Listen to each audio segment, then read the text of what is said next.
Market microstructure will be the first lesson where we are going to kick these things off. It is important to understand the market microstructure as it gives you a valuable insight on how markets actually operate. There are many traders who just come into the market and start buying and selling without paying any attention to these things. They end up wondering why they get executed at different prices during the high volatility events, or they just use the wrong order types to mess up with their whole executions. I will take you through the basics of market structure that you need to understand for the way of trading that will be discussed in the whole video lessons. If you are looking into high frequency trading or just kind of a quick discretionary scalping, then you might need to educate yourself a little bit more. But for the way that I believe the 99% people will end up trading, this will be a more than enough for you to understand.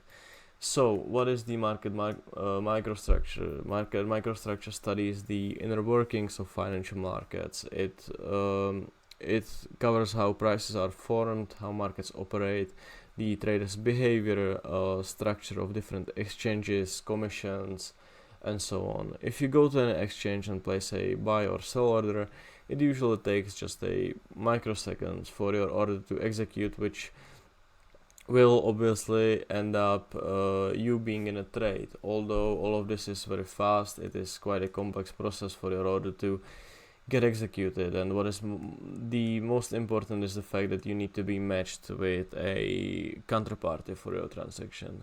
The most markets and brokers do this via something which is called the open auction, where traders just place their trades into the order books until some counterparty fills them. The counterparty can be other trader, institution, algorithm. In some cases, in a spot forex with the B-book brokers, there are actually brokers by themselves, or it can be a market maker. The word market maker is often kind of thrown around as some evil entity that is running stops of retail traders on purpose, but this is not true. Market makers are wanting to just stay basically neutral with their inventory and capture the difference between something which is called the bid and ask spread, and this takes us to the first part of the market microstructure, which is the bid and ask. So the bid and ask represents a supply and demand in any market. In other words, bid represents the prices at which are buyers willing to buy an asset, and the ask, which is sometimes called the offer, represents prices at which are sellers willing to sell the asset. If we're going to take a look at this table down here, you can see that there are 5 contracts resting at the bid, and there are the 10 contracts resting at the offer. For price to move to $9, there has to be someone, and it doesn't matter if it's one person or 5 people to sell into this bid. So the 5 contracts, that someone has to take the aggression to actually sell into this bid, these 5 contracts, for price to move one tick lower. Once this is done, markets will start trading at the $9. The opposite is of course the true. For market to move to $11, someone, and once again it can be one person or it can be 10 different people, have to buy into this offer. So they has to buy the 10 contracts for market to move one tick higher. Here on the right side you can see the simple order book, which is from the Okotoki website. It's for a Bitcoin trading, and this is called, you will see names like order books, the DOM, which is depth of market, and they are essentially the same thing. If I will show you a little bit more advanced order book, it would be this one. Let me just give me a second, because this is you can see it right here. Let me just make it a little bit bigger.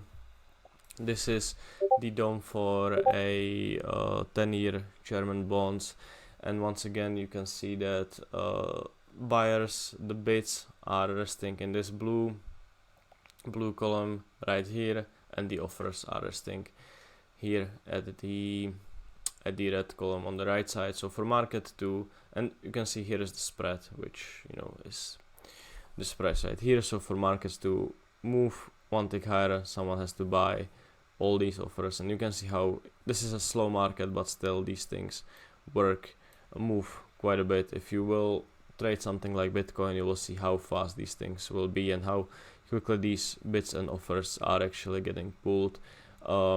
These columns right here that are actually representing the orders that are getting pulled or added to the prices. So you can see someone pulled 38 lots from here and someone added 10 lots in here.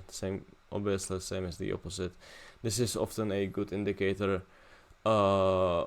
if you see a spoofing in a market, which is spoofing is when someone is putting the orders in the order book without any intention of filling them. So if you can see some sizes getting constantly pulled, that these sellers might not be really interesting into filling these orders. The column in the middle shows the orders that are actually getting executed, and this is a volume profile. This is more advanced thing. If you don't understand it yet, it's okay. I just wanted to show you. We will cover this a little bit later on, so no worries if this is too advanced for you. Looking back into this simplified version of the order book, you can see that here, let me just use this drawing tool so it's a little bit cleaner. You can see that this 48,130 price right here is you can see it right here, and there is 0.2 BTC resting in this price. So if market has to move these 10 prices higher to 48,140, someone has to take the aggression and buy these 0.2 bitcoins. So obviously if someone, for example, would just step into the market and decide to that they want to buy, let's say 5.4 Bitcoin at the market, what the price would be, what would actually happen. You can see that this is hope my math is correct here. Yeah, if someone would just step in here and aggressively would buy 5.4 Bitcoin, the market would be immediately trading at this 48,170 price, because all these orders which are resting here would get taken away from the book, and market would jump basically $40 higher. This is why any sort of a larger players are not really using these market orders, because obviously if you are buying in this case like $250,000 worth of Bitcoin, you don't want to get even getting slipped $40-50 will cost you the money. But this is what we will kind of talk about in depth a little bit later on. So the order types, there are several ways how to get in and out of the market. The limit orders are considered to be kind of a patient approach. In crypto you pay a lower fees if you use limit orders, and you don't have to pay a spread. So like I said, limit orders are preferred way for anyone who is trading with a bigger size. So because, for example, if you are trading the S&P 500 futures, where the spread is one tick, which is a $12.50 for this market, if you will buy a one lot and you really want to get in the market, you will kind of can kind of stomach this $12.50 in a spread. But if you trade 200 contracts, for example, you will much rather, kind of be patient instead of just wasting, $2,500. Limit orders are advertisement. Anyone can place them in the order book without actual intention of filling them. This is, like I said, called spoofing, and I will cover this in a bit later. The downside of the limit order is obviously the fact that you might not get filled. If you want to buy something that is trading at let's say, let me actually show you back in this kind of example. If you want to buy Bitcoin, somewhere around here, for example, but then there will be some aggressive buyers just stepping in the market, and market will start quickly moving higher, you might not get filled. So obviously the obvious downside of the limit order is that you can just get stuck with a position without actually being in a trade. The market orders are the opposite. There are the immediate execution. They will get you in and out instantly, and obviously you are paying a spread for it. Also, you might end up paying a bigger commissions during the higher volatility, where during the high impact news, basically the market makers and other large players pull out the orders from the books because they don't want to be exposed to uncertain events. If you end up using a market order, you can get really slipped, which means that your order will get filled at completely different price. So this is something that you need to be aware of. Overall, the rule of thumb is that you want to be using limit orders anytime you can. The more advanced platforms, which the platforms will be covered later on, will allow you to buy and sell at the best bid and offers, which means that you are automatically placing. As you can, let me show you this, so you know at least quickly what it means. If I can actually close this, just 1 second. Basically, what it means that you are automatically placing the orders at these kind of a closest prices in the order book. So if you buy and sell into the best bid and the offer, you will more likely get filled. So, and you will save on spread, and you will save the money. Also, there are two more types of these stop orders. These stop orders execute the trades when market touch them, and buy stops are placed above the price and sell stops are placed below the price, which means that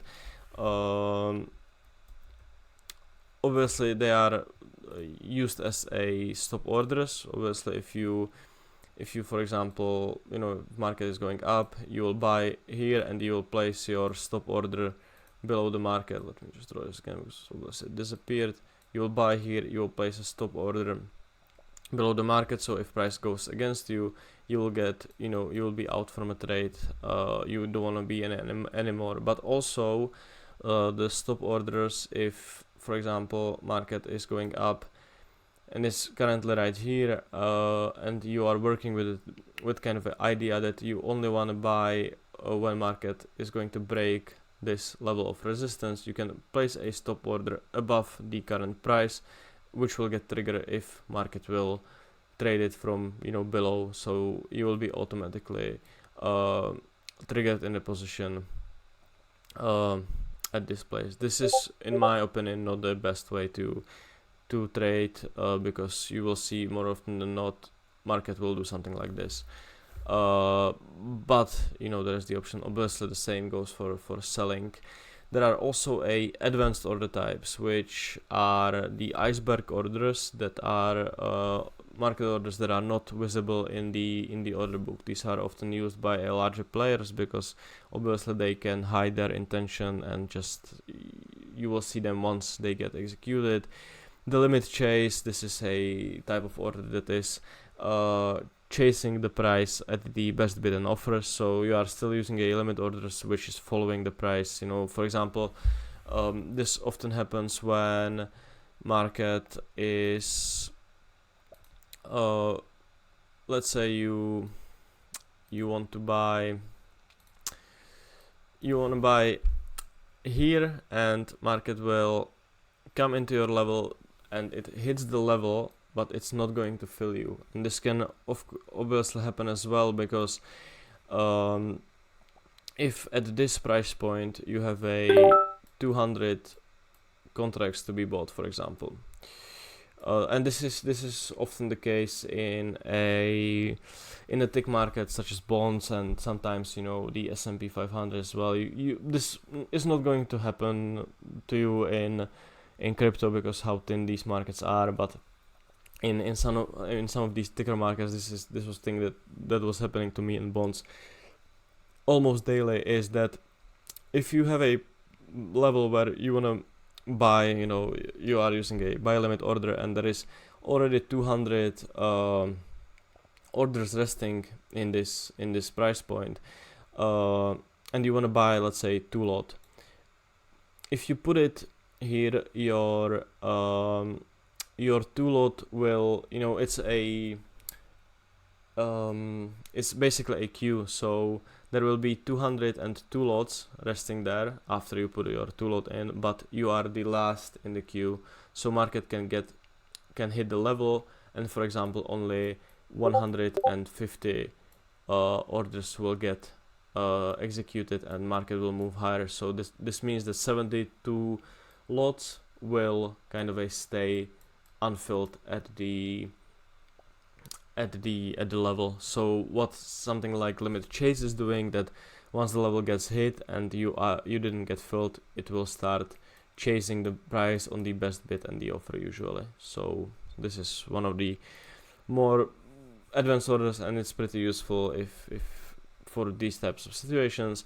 The TWAP is executing a market orders that are based on a certain time. So for example, you can tell the market that you want to buy a 10 lot every 1 minute, for example, and you want this to happen for 10 minutes. Okay, so after 10 minutes you will be in a trade with 100 lots, and it will every minute this 10 lot will get executed. This is also useful for example, if you don't know, if you are expecting a reversal on the market, you will see when a kind of a market hits some sort of level and you expect it's going to slow down but eventually fall down, you can run a TWAP which will kind of slowly fill you in. For example,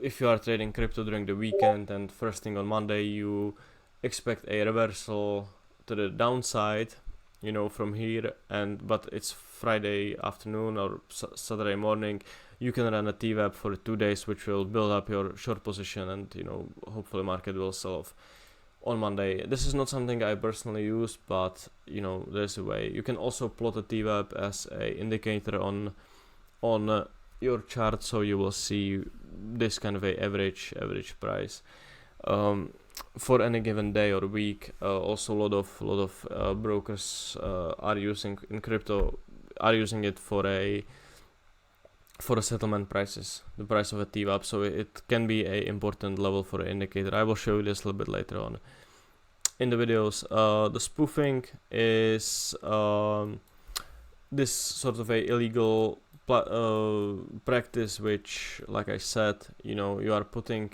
orders into the book without actual intention of filling them. So what will very often happen is that, for example, let's say that someone would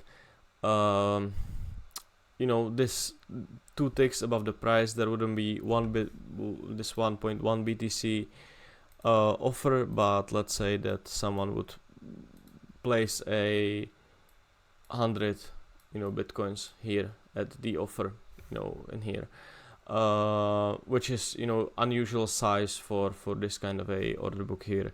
What this would cause is that people would start a kind of a panicking and selling ahead of this 100 lot. Basically, they would see this and just kind of started drawing the market down or just market selling in anticipation that this is the sell wall, which will cause the market to sell off. But what is usually happening with these spoofers is that they will put a 100 lot here and people will start market selling, but they will actually start populating these bits somewhere around here below the price. So they put a 20 lot here, they put a 50 lot here, just kind of a bigger size, which would be harder to fill without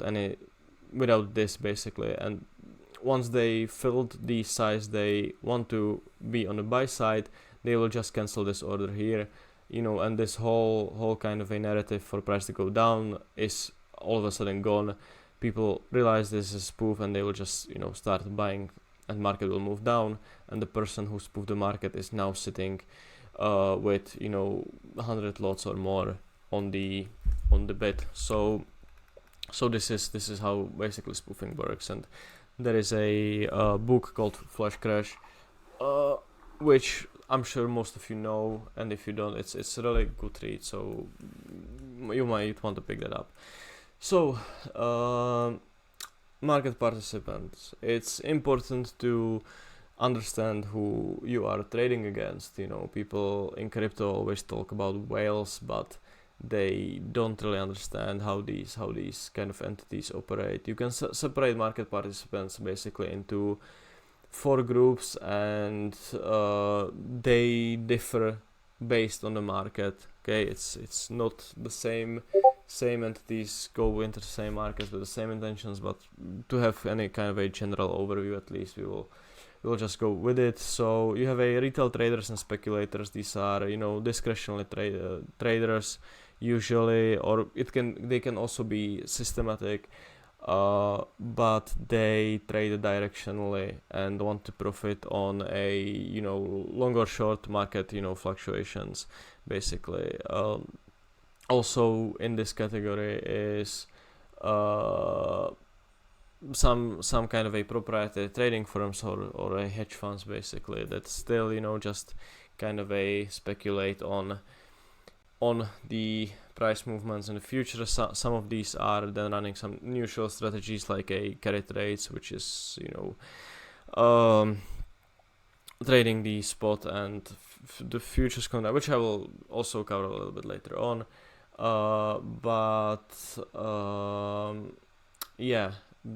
Like I said, the cash and carry is basically the shorting the futures with a higher premium while buying a spot for the same coin and capturing the premium that will go in parity with a spot at the expiration. If this is for crypto and forex, the carry trade means that you are using a currency with a lower interest rate for buying a currency with a higher interest rates. These nuances is not so important, but it's good to know. The investment funds then kind of stick to a long-term game and trade the variety of assets to diversify their exposure. A lot of time they are just using markets for hedging purposes. The algorithmic and HFT firms, these are kind of interesting due to the fact that how big of the portion of market they take now. Especially the HFT firms make a large chunk of intraday volumes across all the markets. So understanding where these algos initiate their trades can be actually beneficial for your kind of a personal trading as well, and I will show you this in a second. And the last on the list are just banks and commercials. These are mostly, in forex, for example. And in forex you have this interbank market, which consists of all large banks, and they determine the exchange rates based on a supply and demand. Commercials then operate in futures mostly, but they can do it in any market. The example of kind of a commercials in futures market would be something like a Starbucks that is going to this is going to hedge their physical inventory of a coffee with a coffee futures. So this is something, once again, just a thing to understand. So algorithmic trading, this is the important thing, and I'm not the most experienced in this, but understanding at least kind of a basic concepts will for sure be a helpful thing for you. So for us, which discretionary traders, it's important to understand that what type of algorithmic trading strategies are operating in the market, and thanks to this you can get a edge in trading, especially in these examples, which I will cover in a second. So most people are scared of algorithms because they think they are better, more sophisticated, emotionless, so on and so forth, which for a high frequency trading firms and algorithms, this is true. There is no reason for you to kind of compete in that field, because obviously you will not stand a chance. So there are quicker, they have better transaction costs, and so on and so forth, but these operate on really the lowest time frames, so it's not going to be too much of a concern for you. For more a intraday and kind of swing trading, which will be focused here, we will take a look at more of a simple algorithms.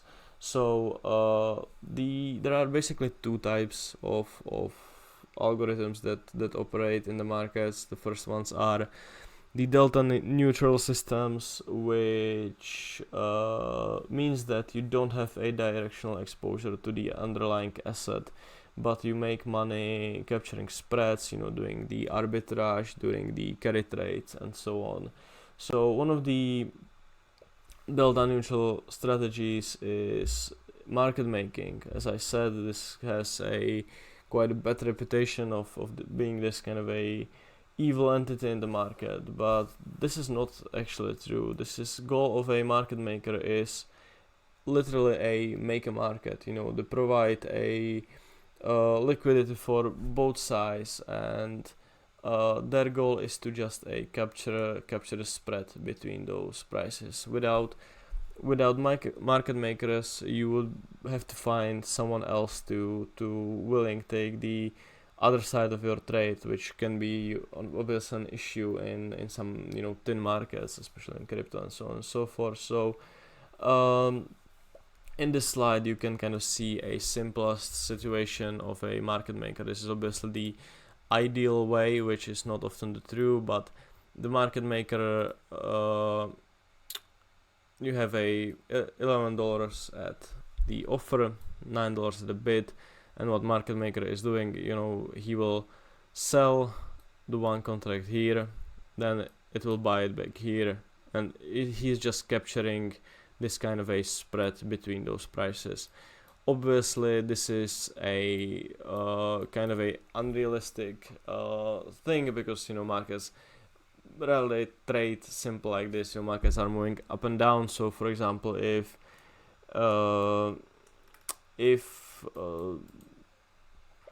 market would start moving up, he would be accumulating this kind of a inventory, which he needs to kind of adjust and sell later on. But the core principle of market making is just capturing this kind of a spread. So these these things can be sometimes done, manually, compared to high frequency trading. Market making can be done manually.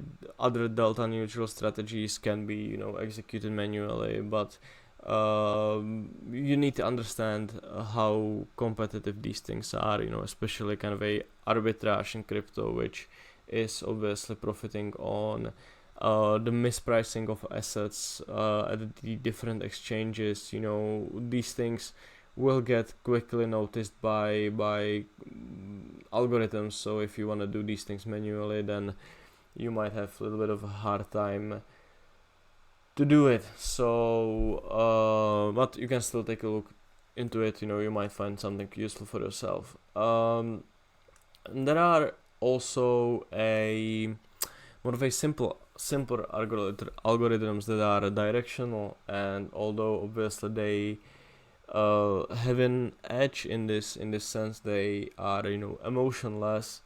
They are just systems that follow predetermined kind of a set of rules based on a statistical edge they have, but they cannot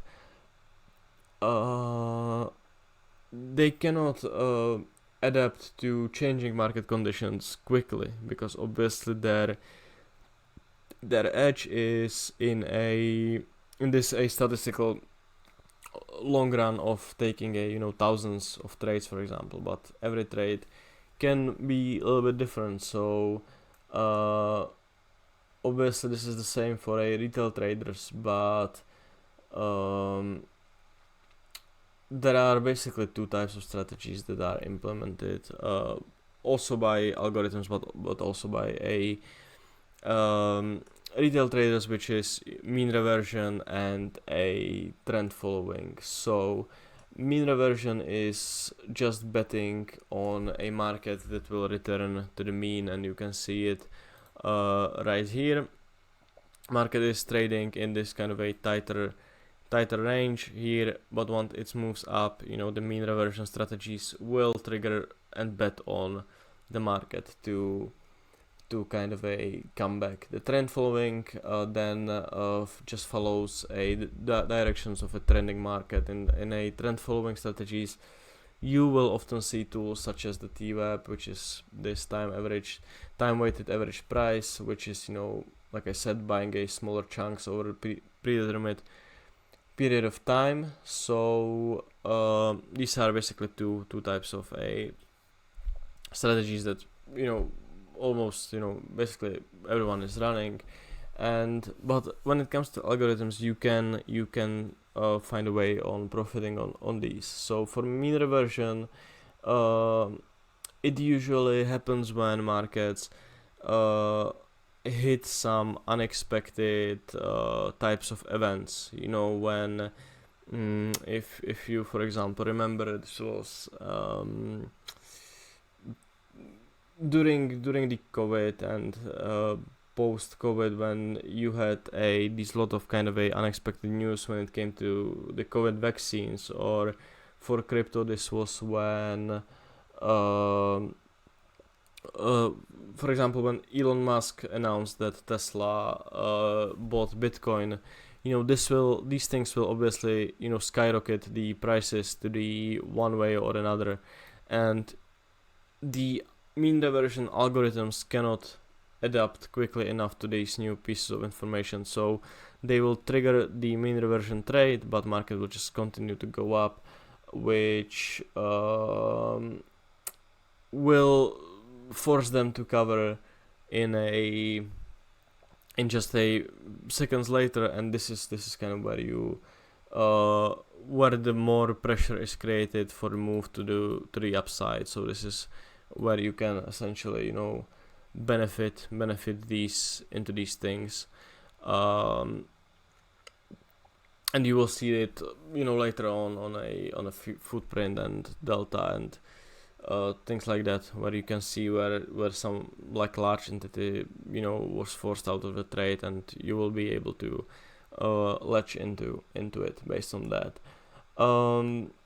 When it comes to trend following, you will often see this pattern, which I will talk much more later on this kind of a slow grind up in the market. This is called a compression, and this is caused by the T-web, and just everyone is just buying. But what is happening is also there is a large accumulation of stop orders below these kind of a higher lows, which market really is doing this.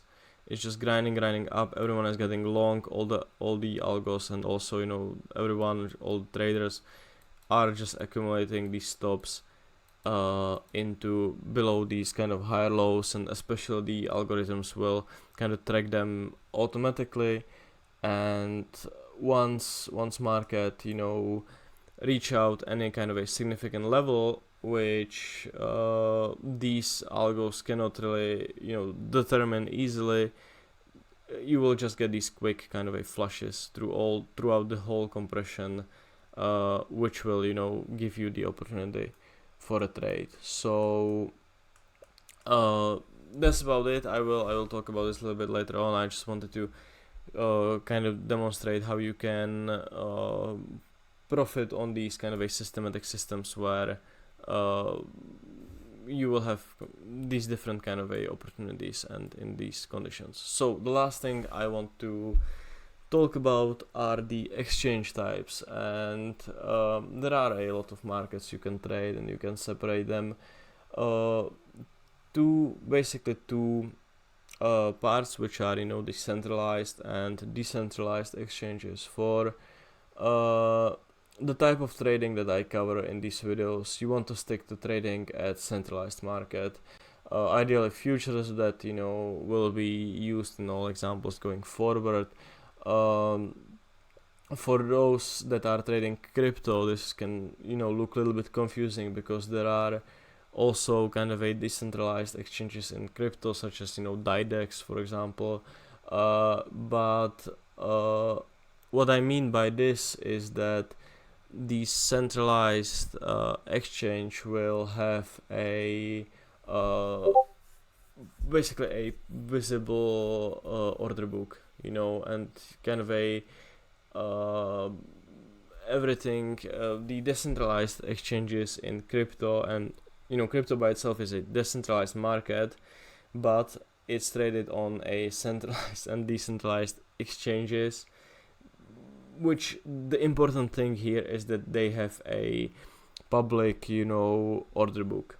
This is, although there are a OTC trades done in crypto, which is the way how forex is traded. The forex and CFDs are traded over the counter, which is OTC. So you don't see the volumes, you don't see the orders coming in and out. You just kind of this is not a transparent way to run a market, which is fine. There are basically two types of brokers in forex. There are A book and B book brokers. A book brokers have a liquidity providers that are executing basically and providing a liquidity, and traders are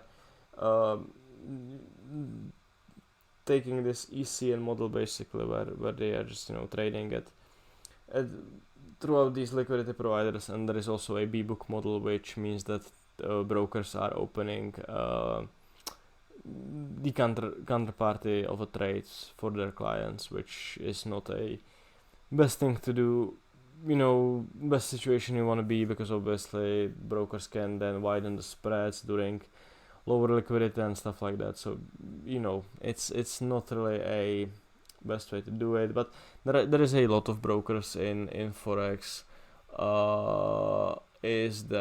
which are regulated and solid. So I wouldn't see things so